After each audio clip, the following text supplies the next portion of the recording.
My girlfriend left me for my rich best friend because I didn't buy her designer bags. She didn't know I'd already bought her a house. Ashley and I dated for 4 years, met at a bookstore where she worked. I fell for her instantly. Smart, funny, beautiful. I thought she felt the same. I make good money as a software architect, $140,000 a year. But I don't show it. Drive a regular Toyota. Live in a simple apartment. Why? Because I watched my parents blow through money and die broke. I save 70% of everything I make. Ashley knew I had a decent job, but not the details. I'd buy her gifts I thought meant something. First edition books she mentioned wanting. Cooking classes she talked about. Concert tickets for bands she loved. Nice things, but not luxury things. Maybe $200 here and there. I was saving for something bigger. Nate was different. My friend since college, he inherited his dad's construction company. Drove a Mercedes, wore designer everything.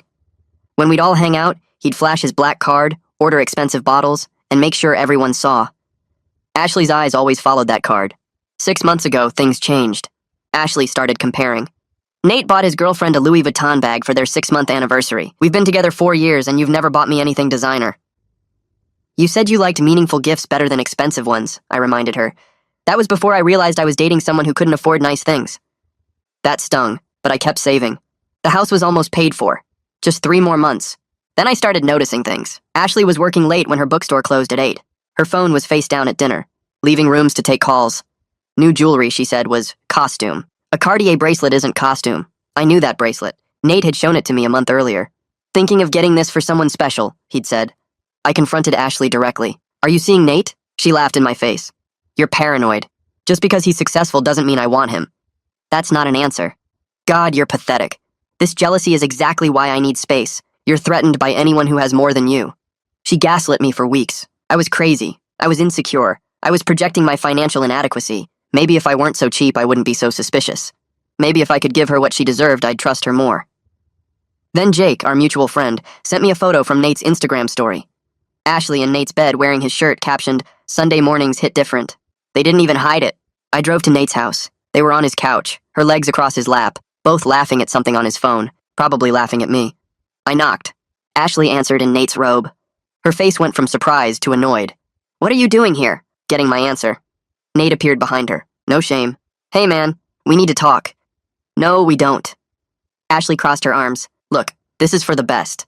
You're a nice guy, but nice doesn't buy houses or trips to Greece or anything that matters. Nate can give me the life I deserve. And you? I looked at Nate. 4 years of friendship? He shrugged. You can't give her what she needs, bro. I can. Simple math, no hard feelings. When did it start? Ashley rolled her eyes. Does it matter? 2 months? 3? Who cares? I'm 28. I need someone established, not someone who thinks a bookstore gift card is romantic. I was saving... For what? Your retirement? While I'm supposed to wait wearing Target dresses and department store makeup, I want Louis Vuitton now, not some fantasy future. Nate put his arm around her. She deserves someone who can provide properly. That's me. You understand, right? Still friends? I left without answering, but I wasn't done. The house closing was in 2 weeks. I'd put Ashley's name on the deed as a surprise. Planning to propose on the porch of the home we'd own together, free and clear, no mortgage, 3 bedrooms in the hills overlooking the city, $800,000 value. I called my lawyer. Removing her name was easy since we weren't married yet. Then I called Mia, my realtor. Change of plans. I'm not moving in. Want to list it as a luxury rental instead. 3 days before the closing, I texted Ashley. You were right. I couldn't give you what you deserved. Can we meet one last time? For closure? She agreed, probably expecting me to beg. We met at the coffee shop near the bookstore. She showed up wearing designer everything. Gucci bag, Prada shoes, Cartier bracelet catching the light. You look good, I said. She preened. Nate treats me like a queen. I'm finally living the life I should have been living all along. I'm happy for you. Really, you helped me realize something important. That you should have tried harder? She smirked. That I was saving for the wrong person. I pulled out my phone, showed her the listing Mia had just posted. Beautiful house, right? 3 bedrooms, mountain views, chef's kitchen, everything you said you wanted when we talked about our future. She looked confused. Why are you showing me this? Because I bought it. For you. For us. Paid in full. $800,000. Her face went white. She just stared at the screen for maybe 10 seconds without moving. Her mouth opened, but nothing came out. The Gucci bag slid off her lap and hit the coffee shop floor with a thud. I watched her hand start shaking as she held my phone, her perfectly painted nails looking too bright against the white screen. Her other hand went to her throat. She blinked fast like she was trying to clear her vision. The phone almost slipped from her fingers. She caught it and looked at the listing again, scrolling through the photos. The kitchen with the marble counters, the master bedroom with the mountain view, the backyard with the fire pit. All the things she'd pointed out in magazines over the years. She looked up at me and her voice came out as a whisper. She asked how long I'd been planning this. When did I buy it? Why didn't I tell her? Her words got louder with each question. I kept my voice calm and told her I closed on the house 2 months ago, right around the time she started sleeping with Nate. I'd been planning to propose on the front porch. The house was supposed to be ours, free and clear, no mortgage. She put the phone down on the table between us. Her hands were both shaking now. She asked if her name was on the deed. If there was any way to fix this. She said she made a terrible mistake. Her voice had this desperate edge I'd never heard before. I told her my lawyer Tyler removed her name the day after I found out about the affair. The house was already listed as a luxury rental. She could see it right there on the screen. $5,000 a month, professional photos, available immediately. Her face changed. The shock turned into something else. Math happening behind her eyes. She started crying. Real tears, not the pretty kind. Her mascara ran down her face in black streaks. She said she didn't know I had that kind of money saved. If she'd known, things would be different. The barista behind the counter glanced over. Ashley's voice was getting louder. She asked why I never told her about my actual financial situation. Why I let her think I was just scraping by. Other people in the coffee shop were starting to look. I leaned forward and kept my voice low. I told her I wanted someone who loved me for who I am, not what I have. Her reaction right now proved I made the right choice removing her from the deed. She wasn't crying because she lost me. She was crying because she lost an $800,000 house. She grabbed my arm across the table. Her nails dug into my skin. She begged for another chance, said Nate meant nothing. She'd end it right now if I took her back. We could still have the house, still have everything we planned. I pulled my arm away. I told her she made her choice when she decided a Cartier bracelet was worth more than 4 years together. When she picked a guy with a Mercedes over a guy with a paid-off house. She kept talking, but I stood up. I left a $10 bill on the table for my coffee. Ashley followed me out. Her designer heels clicked on the pavement as she called my name. She was full-on sobbing now, saying she was stupid and materialistic, that I was the best thing that ever happened to her. I stopped in the parking lot and turned around. She almost ran into me. I told her she was right about being materialistic, but she wasn't sorry about hurting me. She was sorry about the consequences of her choices. There's a difference. She reached for me again, but I stepped back. I got in my Toyota and started the engine. She stood there in the parking lot crying. I watched her in my rearview mirror as I drove away. She got smaller and smaller until I turned the corner. I drove straight to my sister Natasha's house. I needed to talk to someone who knew me well enough to tell me if I was being cruel or justified. I pulled into her driveway 20 minutes later.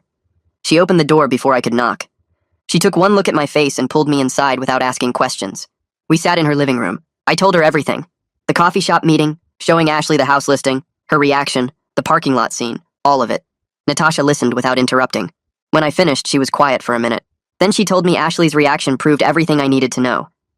Ashley never loved me for the right reasons. The house revelation was perfectly timed to show her true character. Natasha said I dodged a bullet. If Ashley had found out about the house before the affair, she might have stayed. But only because of the money. I would have married someone who valued my bank account more than my heart. That would have been worse than what happened now. My phone started buzzing in my pocket before I even left Natasha's house. I pulled it out and saw 3 texts from Ashley already. Then another one came through. And another. I opened the messages. Long paragraphs filled my screen. She was sorry. She realized what really mattered now. Material things meant nothing compared to what we had. Could we please talk one more time, just to discuss this properly? She made a huge mistake. Nate wasn't the person she thought he was. I was the one who truly cared about her future. The texts kept coming while I stared at the screen. Natasha looked over my shoulder and saw Ashley's name appearing over and over. She reached out and took my phone from my hands. Her finger hovered over the delete button. I nodded. She deleted every message without reading them. 3 more texts came through immediately. Natasha deleted those too. She handed my phone back and told me engaging would only make this harder. Ashley needed to accept this was over. Responding would give her hope that wasn't there. I put my phone on silent and stayed at Natasha's house for another hour. We watched a cooking show and didn't talk about Ashley. My phone screen kept lighting up with new messages, but I ignored them. When I finally drove home around 9 that night, I had 23 unread texts from Ashley. I deleted them all without opening a single one. Around 11, my phone rang. Nate's name appeared on the screen. I almost didn't answer, but curiosity got the better of me. I picked up. Nate's voice came through angry and confused, asking what the hell I did to Ashley. She showed up at his place 2 hours ago, completely hysterical about some house. She was crying so hard she could barely talk. Something about me buying a house and hiding money from her. His tone had an edge, like I'd done something wrong, like I was the bad guy in this situation. He wanted to know why I never told anyone I had that kind of money saved up. Ashley felt humiliated and deceived. I let him finish his accusation. Then I spoke calmly. I told him Ashley was upset because she chose a guy with a Mercedes over a guy with a paid-off house. That wasn't my problem anymore. She made her choice based on what she could see. Now she knew what she couldn't see, and regretted it. But that didn't change anything. Nate started to argue. He said I should have been honest about my finances. Ashley deserved to know what kind of future I could provide. I interrupted him. I asked if he thought honesty mattered coming from the guy who slept with his best friend's girlfriend. He went quiet for a second, then started talking again about how Ashley needed someone who could give her the life she deserved. I hung up while he was mid-sentence. My hand was shaking, but I felt good, like I was finally taking control instead of being a victim. I blocked Nate's number, then I blocked Ashley's number too. I should have done that hours ago. The next morning, Tyler called while I was making coffee. The house was officially listed as of yesterday afternoon. He had good news. 3 potential renters already reached out asking for viewings. The property was in a great area and priced competitively at $5,000 a month, maybe even $5,500 if we found the right tenants. Tyler said that kind of rental income would build my savings even faster than before. I could invest the monthly payments and watch my money grow. The house I bought for the wrong person was going to secure my financial future instead. I thanked Tyler and told him to move forward with the most qualified renters. He said he'd keep me updated on the viewings. I got to work an hour later feeling lighter than I had in months. My coworker Hunter stopped by my desk mid-morning. He looked at me for a second, then asked if something changed. I seemed different, less weighed down. I gave him the basic story. My girlfriend cheated with my best friend. I was secretly saving for a house. She found out after leaving me. Now the house was a rental property. Hunter listened and then said something that stuck with me. Ashley revealing her true priorities now saved me from an expensive divorce later. If she'd found out about the money before the affair, she might have stayed. Then I would have married someone who valued my bank account more than my heart. I'd be stuck in a marriage with someone materialistic and unfaithful. Hunter was right. This was better. Painful, but better. Around lunch, my phone buzzed with a text from Jake. He asked if I was okay. Ashley called him this morning crying about how I humiliated her by hiding money. She made it sound like I was the one who did something wrong. That annoyed me more than I expected. She was spinning this whole thing as me being deceptive, not her being unfaithful and materialistic. I called Jake immediately instead of texting back. He answered on the second ring. I explained the full timeline. I was saving for our future for 4 years, putting away 70% of my income, planning to propose in the house I bought for us. While I was doing that, she was sleeping with Nate for designer bags. She chose a Cartier bracelet over 4 years of loyalty. Now she was mad because she realized what she gave up. Jake apologized for even questioning it.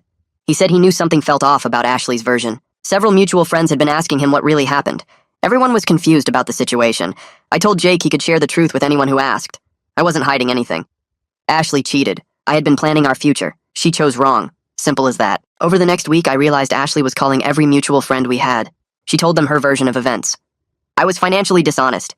I hid my real income from her. She felt deceived and trapped in a relationship with someone she thought was struggling. Now she looked like the bad guy when really I was manipulative. That narrative bothered me more than I wanted to admit. I knew some people would believe her story. She was good at playing the victim. Hunter noticed me checking my phone more than usual. He asked what was going on. I told him about Ashley's campaign to paint herself as the wronged party. Hunter thought for a minute, then gave me advice. Tell my side to close friends, but don't engage in a broader social media war. The truth would come out naturally. People who knew me would see through her story. People who didn't know me well enough didn't matter anyway. I took his advice. I reached out to 3 friends who knew us best as a couple. I explained what really happened without drama or anger. Just facts. 2 of them immediately saw through Ashley's story. They pointed out that my supposed dishonesty didn't justify her cheating. Saving money wasn't the same as lying. And even if I had been more open about my finances, that didn't excuse sleeping with Nate. The 3rd friend seemed uncomfortable on the phone. He was closer to Nate than to me. He made non-committal sounds and said he didn't want to get involved in the drama. That told me everything I needed to know about where his loyalty was. I thanked him for his time and hung up. Some friendships weren't worth fighting for. 2 days later, my phone rang while I was at my apartment sorting through old photos I needed to throw away. Mia's name showed on the screen. I picked up on the second ring. She sounded excited about something. A young couple wanted to rent the house long-term. Both worked as executives at tech companies downtown. They offered $5,500 a month and wanted to sign a 2-year lease. I didn't hesitate. That rental income would let me save even more aggressively. The house I bought for Ashley was now going to build my future instead of hers. Mia said she'd send over the paperwork, and we could do the key handoff at the property in 3 days. I thanked her and hung up feeling satisfied. Every month that house would generate income I could invest. The plan had changed, but the outcome was better than I originally hoped for. The key handoff happened on a Thursday afternoon. I drove to the house for the first time since buying it. Walking up the path felt strange. This was supposed to be where I proposed to Ashley. Instead, I was meeting strangers who'd live in it. The couple arrived right on time. They seemed nice, professional, excited about the house. We did a quick walkthrough so I could show them where everything was. The heating controls, the water shutoff valve, the security system panel. Then the woman mentioned something that made me stop. They'd seen someone at the property yesterday, a woman. She'd been standing on the porch looking through the front windows. They thought maybe she was the previous owner or something. I felt my jaw tighten. Ashley had tracked down the address from the listing. Of course she had. The man asked if that might be a problem. If she had any legal connection to the property. I assured them she didn't. No legal connection whatsoever. Just my ex-girlfriend who made bad choices. They seemed satisfied with that answer. I handed over the keys and left. That night I was watching TV when my phone buzzed with a text from a number I didn't recognize. The message asked why I was letting strangers live in what should be our house. Ashley. She'd gotten a new number to contact me. I read the text twice, then blocked the number without responding. She wasn't going to stop. That much was clear. Every time I thought this was over, she found a new way to insert herself back into my life. But I wasn't going to engage. Blocking her was the only response she'd get from me. I deleted the text thread and went back to my show. She needed to accept this was really finished between us. A few days later, Natasha invited me over for dinner with her husband. I showed up with a bottle of wine and she hugged me at the door. Her husband was grilling chicken in the backyard. We sat on their patio while the sun went down. Natasha kept looking at me with this expression I couldn't quite read. Finally, she said I seemed lighter, more like myself than I'd been in months. I thought about that. She was right. The relationship with Ashley had been weighing on me even before I discovered the affair. All those comparisons to Nate, the constant hints that I wasn't good enough. The feeling that I had to prove something. It had been exhausting. I told Natasha she was right. I felt better than I had in a long time. During dinner, her husband mentioned his friend was recently single. He asked if I was ready to meet new people yet. The question caught me off guard. I appreciated them thinking of me, wanting me to be happy. But I wasn't ready for dating. I told them that honestly. I needed more time to process everything that happened. They understood. Natasha squeezed my hand across the table and said whenever I was ready, they'd be there. The rest of dinner was relaxed. We talked about their upcoming vacation and a movie they'd seen. Normal conversation that had nothing to do with Ashley or Nate or betrayal. It felt good. Work became my focus after that. I threw myself into a major project my team had been assigned. New architecture for a client's entire system. It required long hours and intense concentration. Exactly what I needed. My boss noticed the increased dedication. He pulled me aside one afternoon in the hallway outside the conference room. He said whatever I was going through, he was impressed with how I was handling it professionally. My work quality hadn't dropped at all. In fact, it had improved. I thanked him and said I appreciated the feedback. Work was the one thing I could control completely. No surprises, no betrayals, just code and systems and problems I could actually solve. 2 weeks after the coffee shop confrontation, my phone rang with another unfamiliar number. I almost didn't answer. But something made me pick up. A man's voice asked if this was me. I confirmed. He introduced himself as Lewis, Nate's business partner. I was surprised. Lewis and I had met a few times at company events, but we weren't close. He asked if I'd be willing to meet for lunch. He had something he wanted to discuss. I was curious enough to agree. We set a time for the next day at a restaurant downtown. Lewis was already there when I arrived. He stood up and shook my hand. We ordered food and made small talk until the server left. Then Lewis got serious. He said he had no idea about Nate and Ashley until recently. One of the guys at the office had mentioned it, and Lewis confronted Nate directly. What Nate told him was disgusting. He'd bragged about it, framed the whole thing as winning some kind of competition, like taking Ashley away from me was an achievement. Lewis said that conversation made him realize his partner had serious character problems. He'd never seen that side of Nate before, the callousness, the complete lack of respect for friendship or loyalty. It bothered him deeply. Lewis kept talking. He said he was considering buying out Nate's share of the construction company. This situation revealed a side of Nate he couldn't respect. He didn't want to be in business with someone who treated people that way. I appreciated Lewis reaching out. It took courage to have this conversation, but I told him I wasn't interested in being involved in their business decisions. That was between him and Nate. I'd moved on from both of them. Lewis nodded. He said he understood. He just wanted me to know that not everyone thought what Nate did was okay. Some people saw it for what it really was. That conversation stuck with me as I drove back to work. Nate's actions were catching up with him in ways beyond just losing my friendship. Lewis hinted that other business contacts had heard about the situation. People viewed Nate differently now. His reputation was taking hits. The flashy lifestyle and expensive car didn't matter much when people questioned your character. I felt a small sense of satisfaction. Not revenge exactly. Just the natural consequences of his choices finally reaching him. He'd thought taking Ashley was winning, but he'd lost something more valuable than any girlfriend. He'd lost respect. A week went by without hearing from either of them. Then my phone buzzed with a text from a number I didn't recognize. The message said Ashley needed to talk, that she wanted to apologize properly and get closure. I stared at the screen for a minute. Natasha had warned me about this exact situation when we talked 2 days earlier. She said Ashley would try again once reality set in. I should have deleted the message. Instead, I texted back agreeing to meet at the park near downtown. Neutral territory, public place, one last conversation. I drove there the next afternoon and parked near the walking path. Ashley was already sitting on a bench when I arrived. She looked different from at the coffee shop. Her hair was pulled back in a simple ponytail. No designer bag in sight, just jeans and a plain sweater. The Cartier bracelet was gone. She stood up when she saw me walking over. Her hands twisted together nervously. I sat down on the opposite end of the bench and waited. She started talking immediately. Said she was sorry for the affair, sorry for how she treated me, sorry for choosing material things over what we had. The words came out fast like she'd practiced them. She admitted she got caught up in status and appearances. Nate's lifestyle made her feel important and valued in a way she thought I couldn't provide. I listened without interrupting. Let her say everything she needed to say. She explained that she felt insecure about our future because I never talked about money or made plans. When I bought small gifts instead of expensive ones, she took it as a sign I couldn't afford better. Nate's flashy spending felt like security, like proof he could take care of her.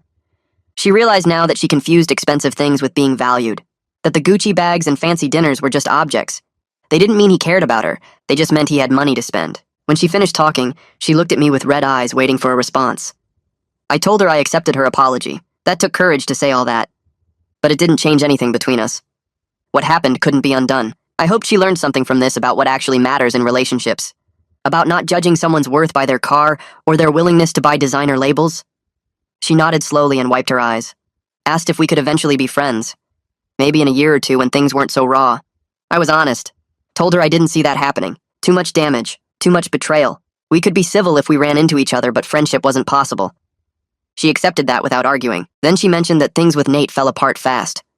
Once she wasn't forbidden fruit anymore, he lost interest. The affair was exciting because it was secret. Living together was boring. He was already seeing someone new. Some girl he met at a bar 3 weeks ago. I felt a quick flash of vindication hearing that. Proof that Nate never cared about her specifically. She was just another conquest, another thing to win. But mostly I just felt sad. 4 years of my life ended because she wanted Louis Vuitton instead of a future. We stood up and walked toward the parking lot together. This goodbye felt different from the coffee shop confrontation.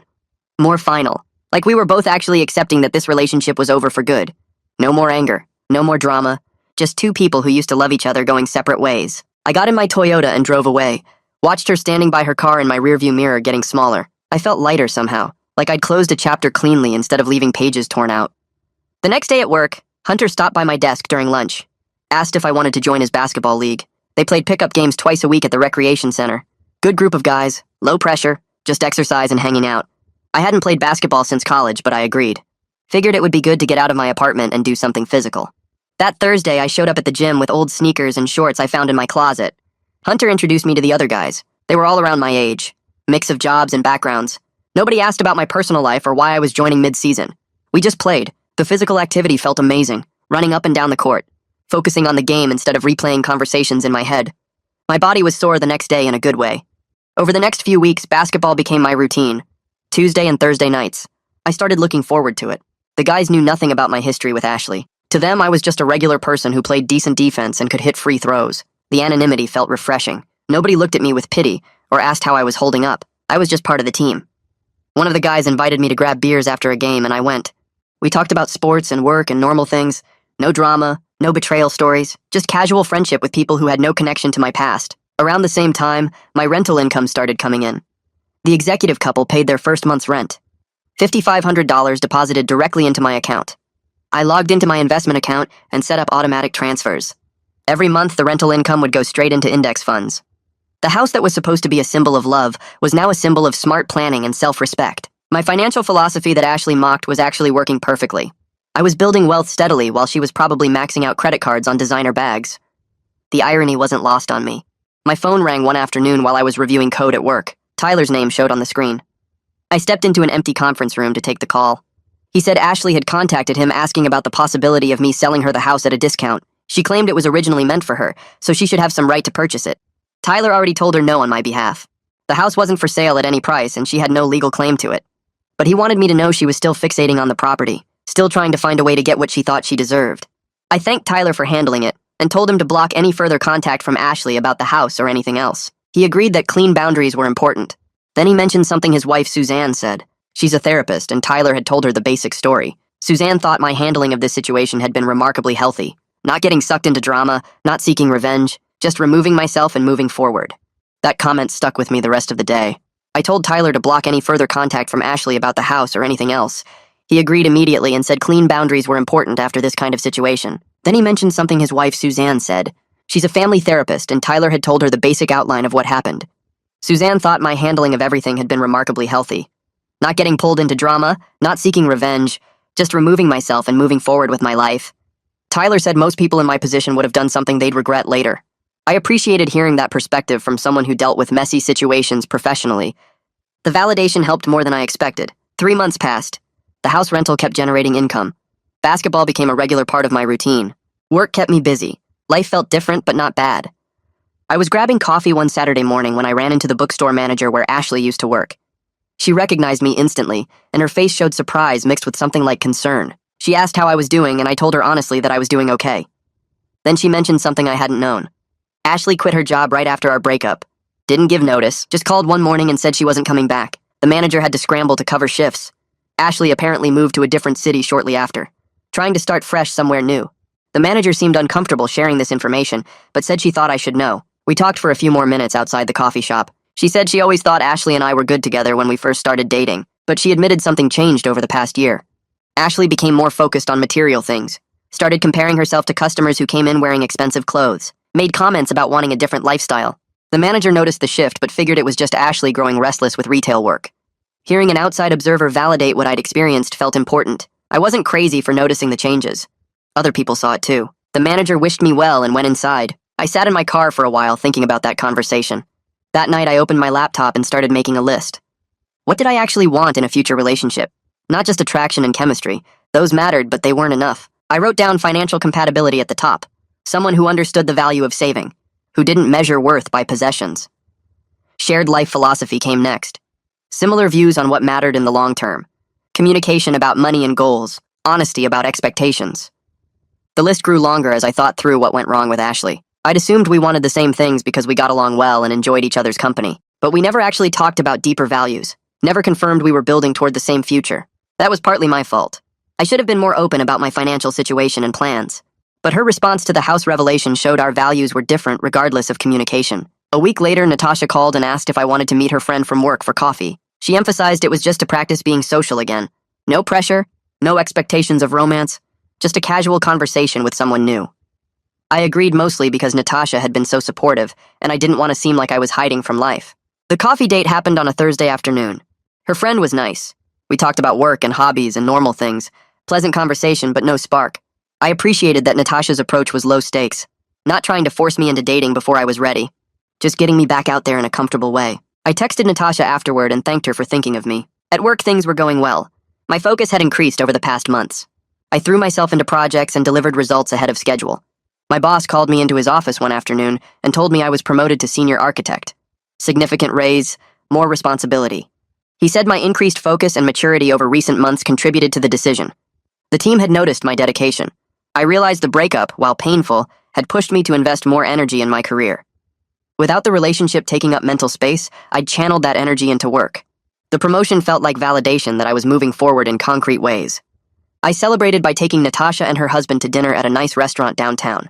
Thanked them for supporting me through everything. Natasha joked that Ashley did me a favor by showing her true colors before I married her. Her husband agreed and said anyone who valued designer bags over genuine connection wasn't worth my time. We talked about the promotion and my plans for the new role. It felt good to focus on positive things happening in my life instead of dwelling on what went wrong. Natasha mentioned she was proud of how I'd handled everything. Not getting bitter or angry, just processing and moving on. The next week, Hunter stopped by my desk at work. He'd seen Nate at a bar over the weekend. Said Nate looked rough. Apparently the business buyout with Lewis went through. Nate lost the construction company his dad built. His reputation in the industry took a hit too. People heard about what happened with Ashley and me, viewed him differently. Hunter said Nate was drinking alone and seemed pretty down. I felt a moment of sympathy. Then I remembered him sitting on that couch with his arm around Ashley, telling me it was simple math, no hard feelings. The sympathy faded. Actions have consequences. Nate chose to betray a friendship, and it cost him more than he probably expected. That night, I logged into my financial accounts and made some changes. The rental income was coming in steadily. The promotion meant a significant raise. I decided to increase my savings rate to 75%. Doubling down on the financial philosophy Ashley had mocked. Building wealth felt more meaningful now, not just a safety net, an expression of my values, proof that living below your means and planning for the future actually works. I set up automatic transfers, adjusted my budget. The numbers looked good, better than good. I was building real financial security while Ashley was probably still chasing the next designer purchase. A few days later, I got an email from the rental couple. They loved the house, wanted to extend their lease for another year, offered to go up to $6,000 a month. I accepted immediately, replied within an hour. The house that was supposed to be a symbol of love and commitment was serving a different purpose. A good purpose, generating income, providing a home for people who appreciated it, building my financial future in ways I hadn't originally planned. I felt grateful that things worked out this way. The house wasn't sitting empty as a reminder of what I lost. It was actively contributing to my life moving forward. A few days later, I found myself browsing Reddit late at night and stumbled on the Financial Independence subreddit. People posted about their savings rates and investment strategies without shame. Someone shared a photo of their 10-year-old sedan with $300,000 in index funds. The comments celebrated their discipline instead of mocking their car choice. I created an account and started reading daily. These people got it. They understood that wealth building meant living below your means and investing the difference. Nobody bragged about designer purchases or expensive dinners. Instead, they shared spreadsheets tracking their path to early retirement. One guy drove a 15-year-old Honda and retired at 40 with $2 million saved. Another woman lived in a small apartment while maxing out retirement accounts and building rental property income. Their priorities matched mine perfectly. I posted my own story without names or details. Just the basics about saving 70% of my income and buying a rental property young. The response was overwhelming. Dozens of comments congratulating my discipline and asking questions about my strategy. Several people messaged me directly wanting to connect. One message stood out from someone with the username Financially Free Teacher. She lived in my city and wanted to chat about investment strategies. We started messaging back and forth about index funds and savings rates. She taught elementary school and made $45,000 a year, but saved 40% of it. Her discipline impressed me given her modest salary. We talked about life goals beyond just money. She wanted to travel and maybe open a bookstore someday. No pressure or flirting, just interesting conversation with someone who thought similarly. We messaged for weeks before she suggested meeting for coffee. I agreed, but kept expectations low given my recent breakup. 4 months had passed since the coffee shop confrontation with Ashley. I realized one morning that I'd gone 3 whole days without thinking about her or Nate. When they did cross my mind, it felt distant and detached. The angry knot in my chest had dissolved completely. Work kept me busy and the rental income kept building my wealth. My social life expanded through the basketball league and online community. The breakup that felt devastating in the moment had created space for better things. My phone buzzed with a text from Jake saying he'd run into Ashley at a restaurant downtown. She'd asked about me, apparently, dating someone new, but Jake said it seemed shallow and performative. Lots of Instagram photos and expensive dates, but no real connection. He wanted to know if I cared about updates. I texted back that I genuinely didn't need to hear about Ashley's life anymore. Appreciated him checking, but I'd moved on completely. Jake responded with a thumbs up and said he was glad I was doing well. That exchange confirmed what I already knew. Ashley belonged to my past now. I booked a solo trip to the mountains the next day. Something I'd always wanted to do, but Ashley hated camping and outdoor activities. A week alone, hiking and reading sounded perfect. I packed my tent and sleeping bag and drove 3 hours to a remote campground. The first night under the stars felt like breathing fully for the first time in months. No phone service meant no distractions, just me and the wilderness and my thoughts. I hiked 10 miles the second day and finished 2 books by the campfire that night. The solitude revealed parts of myself I'd compromised during the relationship. I actually enjoyed quiet time alone, preferred simple meals cooked on a camp stove over fancy restaurants, valued experiences over possessions. Ashley would have hated every minute of this trip. That realization didn't make me sad anymore. Just confirmed we'd wanted different things all along. When I returned from the mountains, I had coffee with Financially Free Teacher, whose real name was Shayna. We met at a quiet cafe and talked for 3 hours straight. The conversation flowed easily from investment strategies to life philosophies to travel dreams. She told me about teaching 3rd graders and saving aggressively despite her modest salary. Drove a 12-year-old Civic and lived with a roommate to keep expenses low. Her discipline and clarity about priorities impressed me deeply. But beyond the shared money values, I felt actual chemistry. She laughed at my jokes and asked thoughtful questions about my life. We discovered we both loved hiking and reading and quiet weekends at home. When we left the cafe, I asked if she wanted to get dinner sometime. She smiled and said yes. We started dating casually over the next few weeks. I was upfront about my recent breakup and not wanting to rush into anything serious. Shayna appreciated the honesty and shared that she was also focused on building her own financial foundation before combining lives with anyone. We went hiking on weekends and cooked simple dinners at her apartment. She never asked about designer bags or expensive restaurants.